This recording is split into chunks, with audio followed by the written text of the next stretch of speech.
Hello mga kasaltik! Welcome to Madam P TV! Yeah! Ako na naman to na si Madam P. At ito ang ating general love reading for fire sign. Aries, Leo, Sagittarius. Para sa fire sign to. Pero kung cross-watcher ka, pwedeng ikaw to. Gets?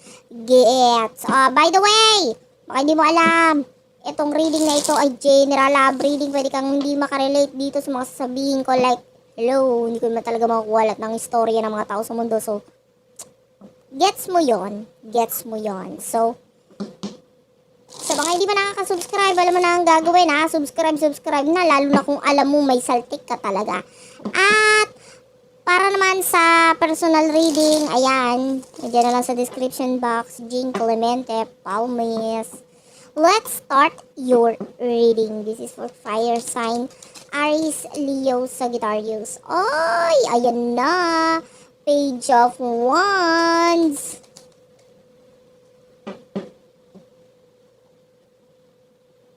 The Four of Pentacles at saka the Three of Swords. Gemini, Libra, Aquarius energy. Ay! Ito may nakikita. Ito hindi to para sa lahat ha. Pwedeng nasasaktan ka ngayon kasi abnormal ka eh. Wala ka na namang magawa sa buhay mo kundi masaktan eh. Lagi ka lang nasasaktan eh. Pwede ba maging masaya ka naman for once? Ayun yung ba sa inyo, pwedeng ang dami mong hinahanap lalo na sa may usaping pera. Pero tinitignan mo yung bangko mo, tinitignan mo yung wallet mo, wala ka makita. Kundi lang, anong gagawin natin? Nga, ganun. O, sa nakikita natin, maaaring meron ka mga message na na-receive ngayon regarding dito sa person mo. Pero nasasaktan ka. O, ikaw na nga message, ikaw pa nasaktan. O, malaman natin, kasi with the Eight of Swords, yung iba sa inyo, ito nag-message sa'yo, gusto mo tong person na ito, pero hindi siya pwedeng mahalin. Na hindi natin alam kung bakit hindi mo siya pwedeng mahalin. Ano to? Bakit? Pigil feelings ang ginagawa mo dito, oh. Pwedeng, oy, kasi with the Three of Swords, yung iba sa inyo, pwede may third party na involved. Pero nakikita natin na pwede nag-communicate sa itong person mo, pero parang, pigilan mo sa sarili mo. Hindi pwede to. Mali. Oy. Walang mali dito, kundi yung person mo, yung mukha niya, hindi pa siya naligo. Ganon na lang isipin mo. Kasi sa totoo lang, ewan ko ba sa'yo, may pagka-abnoy ka rin minsan eh. Ang OA mo mag-isip, nag-message lang, nangamusta lang, ikaw naman, hindi pwede to, soulmate, no, please, no. Ang arte, ang sarap sakalin, di ba? Yung ba sa inyo, OA talaga eh, no? Anyway, sino ba tong person na kakonect mo? Basta may komunikasyon na nangyari dito or recently lang naka-receive ka ng message or chat or text galing dito sa taong to. Kaya lang ikaw nga itong parang, hindi pwede to. Nakakainis ka sa part na yun. Anyway, sino ba tong person na kakonect mo? The Knight of Wands is the Devil, oh. What's with the Devil? Page of Swords. Kasi iniwasan ka niya. Tapos bigla siya nagparamdam ngayon. Kaya yung iba sa inyo, nagulat ka naman. Bakit biglang nagpaparamdam tong hinayupak na to? Parang okay naman na kanina lang. Biglang iyan naman siya.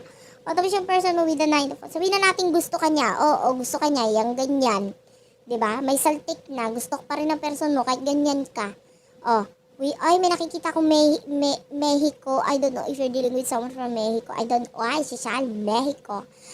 With the devil. Nakikita natin itong person na ito na pwedeng may mga toxic. Okay, may mga toxic na energy sa kanya. Pwede may mga problema siya. Pero siya yung gumawa ng problema niya kasi abnormal siya, di ba? O, so nakikita natin dito parang wala naman dapat siya pinoproblema pero siya yung gumusto dun sa problema. Kung hindi niya ginawa to, hindi dapat siya namang problema. Siya yung may kasalanan, ganoon. And, pwedeng kaya siya nag-message sa'yo kasi may kinalaman doon. Na parang, kasi ganito may problema ko. Ginawa ka pang barangay tanod. Kung may problema siya, doon siya sa barangay tanod pumunta, hindi sa'yo, diba?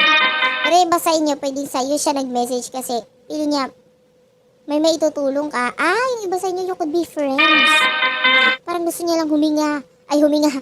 Humingi yung, huminga na, ang tawag dito, parang maglabas ng sama ng loob sa'yo. Kasi feeling niya, maiintindihan mo siya.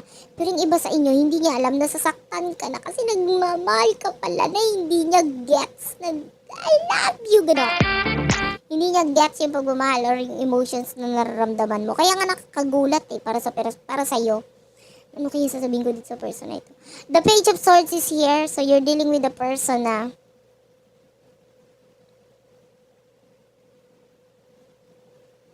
medyo ano siya ngayon eh. Alive forevermore. Ganun. Medyo, ano siya? I don't know kung malapit ba siya sa Diyos or a very spiritual person. Pero hindi halata sa kanya. Parang hindi halata sa kanya na ganyan yung mga pinagagawa niya, na isa pa lang siyang spiritual na tao, ganyan, or maka-Diyos niya. Hindi halata sa kanya. But anyway, yun lang naman yung mga additional message dito. Ano nasa isip nitong person na ito?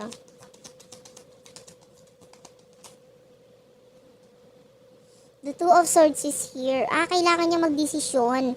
The Fool, or kailangan niya ng advice regarding sa desisyon niya. Or kailangan niya ng sagot mo regarding sa desisyon niya. The Seven of Pentacles is here. Willing siyang makipag-usap. Ikaw lang yung hindi. Abnormal ka ba? Usap lang, masyado ka naman nakakatakot. Ano ba yan? Iba sa inyo, hindi ka nagre-reply or ini-ignore mo talaga yung message niya. The Fool is here, so ano sa isip ng person mo? Kahit anong mangyari, gagawin ko to. Mag-i-start ako dito sa new beginning natin, dalawa. Or, yung iba walang kinalaman sa love yun, ha? Pwede may kinalaman sa pera. Okay? And, yeah. Parang kailangan mo sabihin sa akin kung anong gagawin, anong dapat gawin, ganun. Walang kinalaman sa pera. Walang kinalaman sa love, huwag tayong abnoy. Ay, iba sa inyo, pwede ngang friendship. May friendship na nagaganap dito. By the way, habang nagsasalita ako, I don't know kung ikaw ba'y naglilinis ng bahay, ginagawa mo akong inspirasyon. Maraming salamat. O, kuskusin mo yung mga alikabok kasi ang dami kong alikabok na nakita, hindi ko pa tapos. Dali, at sayang ang mga panglinis kung hindi gagamitin. Linisin na yan. Diba? Anyway, anong emotion ng person na ito for you? The Three of Wands.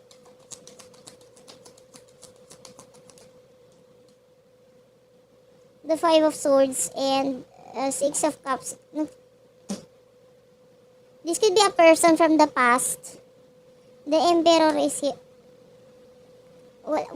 Sa ngayon wala siyang pakialam. Kasi nga pwedeng hindi niya alam na sasaktan ka. Simple-simple kasi yung iba sa inyo, pwedeng hindi naman masyadong OA yung message. Nasaktan ka na agad na siyempre, may saltik ka nga eh. Ngayon, hindi niya naman alam, so wala, parang, hindi niya alam kung ano i-react niya. So ngayon, wala tayong nakikita sa emotion niya. Basta nakikita natin, focus siya sa sarili niya, ganyan. Pwedeng naghihintay siya sa'yo, ganyan, sa isasagot mo, ganyan. Pero, sabihin na nating mahal ka niya noon. Yun ang pinakasigurado, mahal ka niya noon. Yung sa ngayon, medyo hindi natin sure. Lalo na wala naman siya nahihita sa'yo. Ano to? Gets. Or, gusto ka niya noon. Yung parang trip, wait. Ganon. Kahit paano na-attract siya sa'yo noon. Pwede ganon. So, what will happen in the near future for the both of you? Nakikita mo yan? The Tower. What's with the Tower?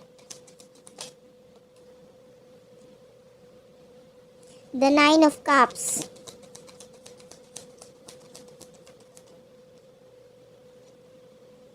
The Lovers. What's with the Lovers? Ay! I-ready mo na yung panty mo. Ito na ang pagdadating ng new person dito. Possible na mag-end. Ito matagal mo nang hinihintay dito kasi with with the six of swords, nakikita natin na kung ano man yung lungkot, yung sakit na nararamdaman mo malapit na matapos yan. Possible partnership sa inyo nitong bakit kayo magpa-partnership? Pareho kayong abnormal. Pero possible na may partnership sa inyong dalawa nitong person na ito. May mga bagay kayong hahanapin or pareho ninyong susolusyonan. Kayong dalawa kayong dalawa. Wala tayong magawa. Parehong abnormal pero pinagsama. At wala kayong choice dyan kasi ang totoo niyan, with the Ace of Cups, yung iba sa inyo, pwedeng mahal mo yung mahal naman talaga ninyo ang isa't isa. Tinatanggi nyo lang niya lang or nyo lang. O pareho ka ninyong tinatanggihan. O possible may mabuo sa inyong dalawa. Pagsasamahan, pagtutulungan, ganon. And pwedeng hindi para sa lahat yun. Yung iba sa inyo, kung hindi mo naman mahal tong person na ito, parang natatakot ka lang sa kanya, sa connection ninyo, pwedeng new person ang dumadating sa iyo. Nagigets mo ba? Nagigets mo ba? As in, did you get it? Diba? Kasi salta ko ng salta dito, tapos hindi mo naman pala na-gets. Diba? Thank you for watching. I love you all. Babush.